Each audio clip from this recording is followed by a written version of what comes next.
Welcome back to DXB today. Great to have your company with us here on the show, where we are, we're finding out more about purpose, our purpose, your purpose, and the role that the soul plays in that. In fact, we're going to put those two together now because let's talk all things soul purpose with the coach and yoga teacher, Kai Simmonds, who's been kind enough to join us live here on the show. Thanks for joining us. Thanks for having me back. Soul purpose. I'm liking this one. So for those, and I know you've explained it time and time again, but for those that don't know what soul purpose is, how do you explain it? Well, there are different meanings, but I've been doing this for a while, and the one that I resonate with the most and the one that I see fits a lot of things is your soul purpose is who you are.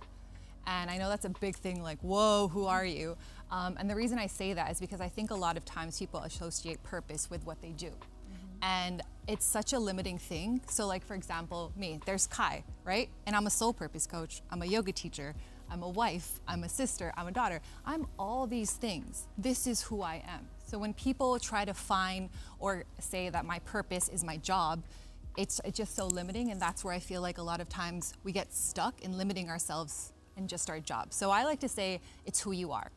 And we come into this world, I think, you know, as Megan has mentioned, knowing who we are. Yeah. We come into this world knowing who we are. Then we go through life. We have some trauma. We have some unprocessed emotions. We get busy. We get some conditioning from parents, from society, limiting beliefs. And then your purpose is buried under all those things. So what I do in my work is I help remove this. Like, I don't tell people what their soul purpose is. I help you remove all the things, and then it just kind of comes up on its own. And I tell you, every single time I work with a client, at the end of it, our program together, it's like, I always knew. I always knew. Like, people always know. It's not this big mystery of like, oh, I had no idea. They're like, it's like a whisper inside you. That's why I say you're born with it, and you know, and it whispers throughout you in life. And I teach them how to connect to that whisper.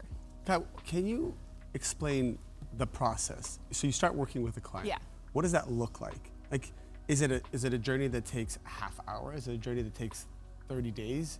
When do you see these milestones get hit? Yeah.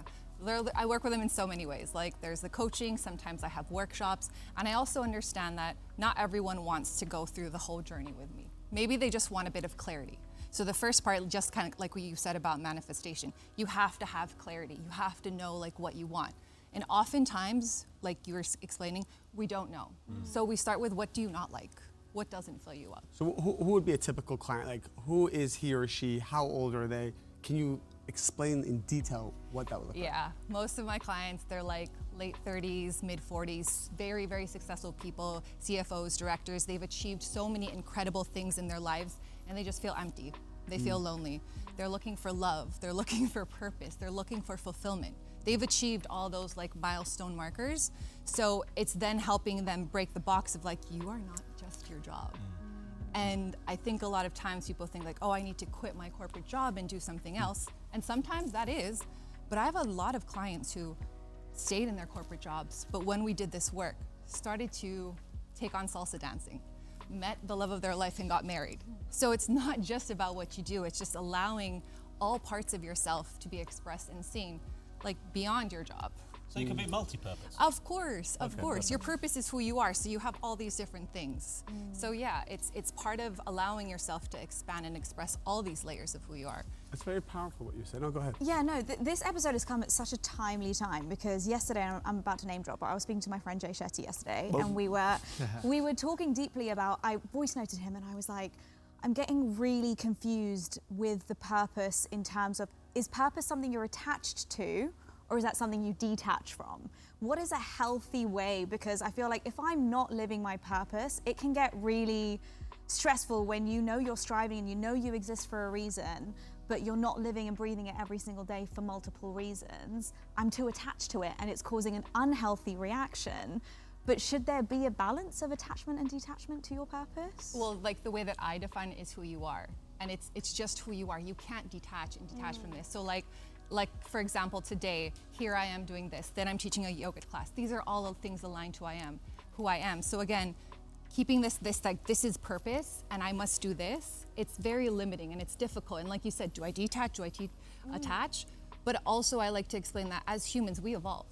Like my purpose a few years ago was totally different than it is now. And you have to, again, detach from this idea that this is my one true purpose now.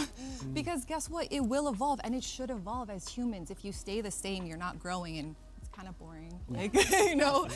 So again, yeah, a bit of detachment, and it's evolvement. Yeah. You know, you're gonna evolve, and that's the point. healthy. Yeah, That's it's the healthy, point, yeah, yeah. exactly. And by the way, Nimi, what did Jay say?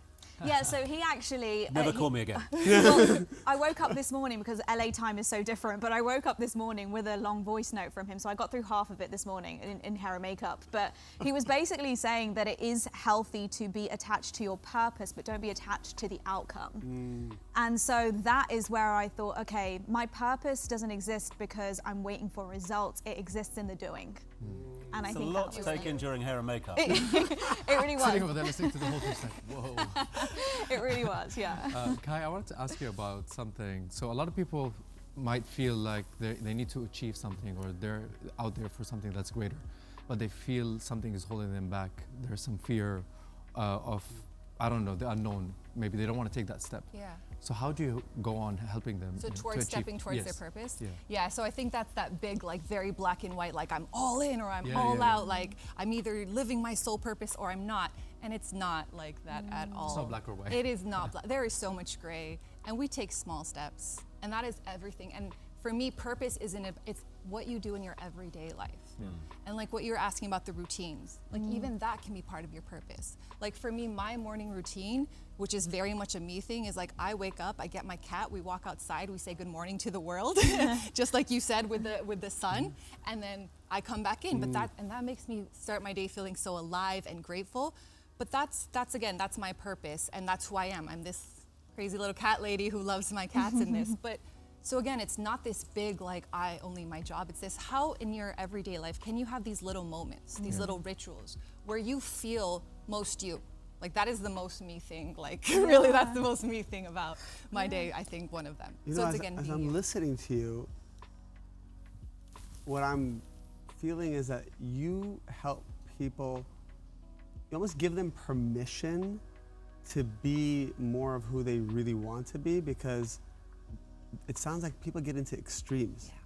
And why do they do that? Because maybe they jump into their career in such a way because it becomes their identity, because it's maybe where they get the most approval or where they can be most successful. Maybe they're not getting it at home. Yeah. Or maybe they're not getting it from their spouse.